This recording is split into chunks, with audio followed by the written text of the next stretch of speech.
नमस्कार बच्चों। जैसा कि आप जानते हैं कि हमने सूरदास वाला जो पार्ट है वो कंप्लीट पढ़ लिया है। क्वेश्चन आंसर हैं जो मैं आपको सूरदास और तुलसीदास दोनों का साथ बता दूंगा, तो आप एक साथ कर लेना, कोई दिक्कत नहीं है।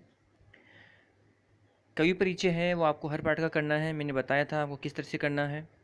आज मैं बता रहा हूँ कि सूरदास के जो 4 पद हैं, इन 4 पदों की व्याख्या आपको किस तरह करनी है।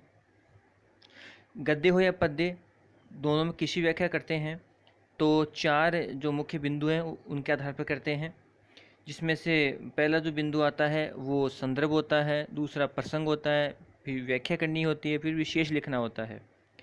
तो ध्यान रखिएगा कि जो संदर्भ होता है वो किसी भी पाठ का एक ही होता है। जैसे सूरदास में 4 पद हैं तो इन चारों पदों का संदर्भ एक ही होगा। तुलसी वाला पाठ है दूसरा, उसमें 6 पद हैं तो 6 के 6 पदों का संदर्भ एक समान होगा। तो जब हम व्याख्या करेंगे सूरदास चैप्टर की करेंगे हम, तो आपको संदर्भ केवल पहली व्याख्या में लिखना है, दूसरी तीसरी चौथी में नहीं लिखना है, क्योंकि वही सेम है तो हमें बार बार नहीं लिखना है। ठीक है ना। जैसे तुलसीदास में 6 पद हैं तो हमें पहले पद की व्याख्या करेंगे तभी संदर्भ लिखना है, बार बार में संदर्भ नहीं लिखना है। बाकी प्रसंग हमें हर पद का अलग होता है लिखना है, व्याख्या आपको करनी है, विशेष सबका अलग अलग लिखना है। तो हम शुरुआत करते हैं कि पहला पद है बूझत शाम से लेकर राधिका भोरी तक। तो इसमें संदर्भ लिखना है। संदर्भ होता क्या है कि जो पद है या जो दोहा है उसके कवि कौन है, कहाँ से वो लिया गया है, मूल इसकी पुस्तक कौन सी है। जैसे प्रस्तुत पद हमारी पाठ्य पुस्तक क्षितिज में संकलित कवि सूरदास द्वारा रचित रचना सूरसागर से लिया गया है, ये इसका संदर्भ है। एक बात आप ध्यान रखिएगा कि ये जो वीडियो चलती वीडियो में आप लिख नहीं पाएंगे इनको, तो आप इनका स्क्रीनशॉट लेते रहें और उसके बाद आराम से आप अपनी जो भी नोटबुक है उसमें लिख लें। तो ये संदर्भ हो गया है। प्रसंग क्या होता है कि जो भी पद है या जो भी दोहा है उसका मूल भाव क्या है, उसमें कवि कहना क्या चाह रहा है। तो इसमें क्या है कि प्रस्तुत पद में कवि ने कृष्ण राधा के प्रथम मिलन का वर्णन किया है। इसमें राधा बड़ी चतुराई से कृष्ण को जवाब देती है, ये इसका मूल प्रसंग है, मूल भाव है, मूल इसका मुख्य बातें हैं जिसका वर्णन कवि ने किया है। ठीक है। तो संदर्भ हो गया और प्रसंग हो गया। फिर व्याख्या जो आपको करनी है, क्योंकि व्याख्या है जो आपको पढ़ा दी गई है, रिविजन करा दी गई है, तो आप आराम से उसे कर लेना। अब आता है विशेष का। तो नाम से है विशेष, इसमें विशेष बात क्या है। तो एक है ब्रज भाषा प्रयोग हुआ उसमें, और दूसरा है माधुर्य गुण और श्रृंगार रस। देखिए ये बिंदु हैं जैसे अलंकार हैं। ठीक है। तो ये कक्षा में बताया जा सकता है, ऐसे विस्तार से हम समझेंगे। ऐसा मान लीजिए कि काव्य के गुण होते हैं 3, माधुर्य, प्रसाद और ओज। माधुर्य गुण वहाँ होता है जब मधुरता होती है, प्रेम होता है, स्नेह होता है, श्रृंगारिक बात होती है, वहाँ पर माधुर्य गुण होता है। श्रृंगार रस जैसा श्रृंगारिक बातें हों। अनुप्रास अलंकार है। तुकबद्ध रचना कौन सी होती है कि जो भी काव्य की पंक्तियाँ होती हैं, चाहे वो 4 हो, चाहे 6 हो, चाहे 2 हो, उसका जो अंतिम, जैसे मान लो इसमें से 5 या 6 हैं पंक्तियाँ हैं एक पद में, तो इनका जो अंतिम जो वर्ण होता है, स्वर वर्ण, वो एक समान होता है, वो होती है तुकबद्ध, तुक मिलना।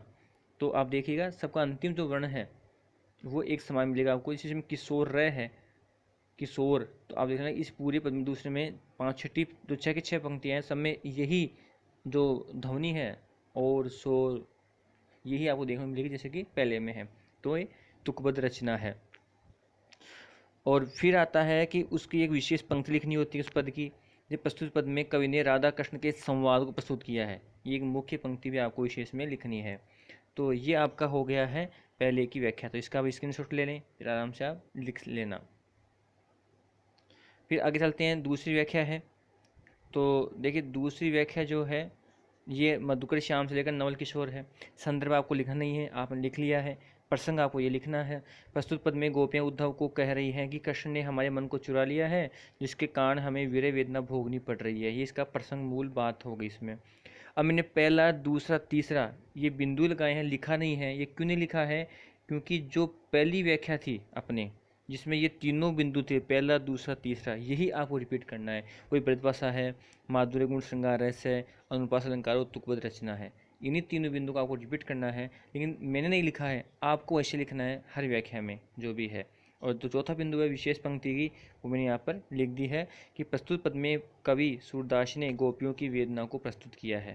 तो ये आपको रिपीट नहीं करना है, ये तीनों आपको रिपीट करना है, जो मैंने नहीं लिखा है आपको लिखना है।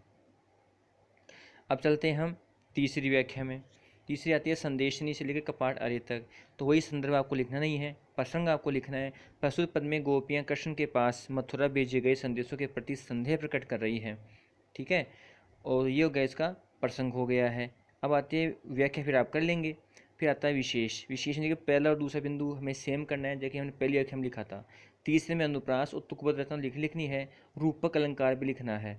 ठीक है, एक और जोड़ना है इसमें तीसरे बिंदु में, अनुप्रास और रूपक अलंकार और तुकबद्ध रचना। अनुप्रास में कहाँ है, ये पलक कपाट, पलक रूपी कपाट है, इसमें रूपक का प्रयोग हुआ है। रूपक कहाँ होता है, कैसे पहचानते हैं, ये आपको कक्षा में हम बताएंगे विस्तार से।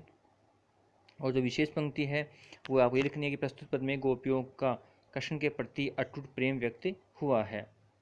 तो अब चलते हैं हम अपनी जो चौथी व्याख्या है अंतिम, उसको देख लेते हैं। तो ये प्रसंग हो गया। प्रस्तुत पद में गोपियों ने उद्धव के उपदेश को अस्वीकार करके अपने मन की विवशता को व्यक्त किया है। ठीक है, संदर्भ आपको लिखना नहीं है, व्याख्या आपको कर लेनी है। फिर विशेष की बात करें तो पहला दूसरा तीसरे बिंदु वही जो पहली व्याख्या में थे वही रिपीट करना है, रूपक यहाँ नहीं लिखना है। अनुप्रास और तुकबद्धी लिखनी है, माधुर्य और श्रृंगार रस लिखना है दूसरे में, पहले में ब्रजभाषा लिखनी है। और फिर विशेष पंक्ति की बात है तो हमें लिखना है प्रस्तुत पद में गोपियों या गोपियों करना, गोपियाँ लिख दिया मैंने, गोपियों का कृष्ण के लिए प्रेम का एकनिष्ठ भाव प्रस्तुत हुआ है। एकनिष्ठ होते हैं केवल उन्हीं के प्रति उनका प्रेम भाव था, या गोपियों कर लेना, गोपियाँ नहीं हैं। ठीक है, तो इस तरह से आपको जो पहले जो सूरदास का चैप्टर है इनकी जो व्याख्या है वो कंप्लीट कर लेनी है, होमवर्क कर लेना है।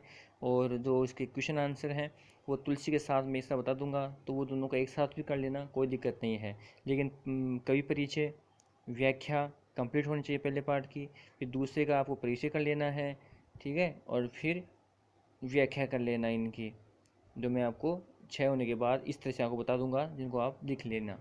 ठीक है, तो ये मैं बताना भूल गया था, व्याख्या किस तरह लिखनी है। तो देखिए जो अलंकार वगैरह हैं, क्या होता है, कहाँ पर होता है, कैसे पहचानते हैं, इन सब का हम विस्तार से जब पढ़ेंगे अलंकार वाला बिंदु तब आपको विस्तार से बताएंगे। अब इसका स्पष्टीकरण यहाँ होना शायद संभव नहीं है, कि आप केवल लिख लें, नोट कर लें, और बाकी बाद में आपको बता दिया जाएगा। आशा करता हूँ आपको ये तरीका जो बताया है समझ में आया होगा कि किस तरह से व्याख्या की जाती है। तो आप इसको कीजिएगा, और फिर मिलते हैं आपसे अगले वीडियो में। धन्यवाद।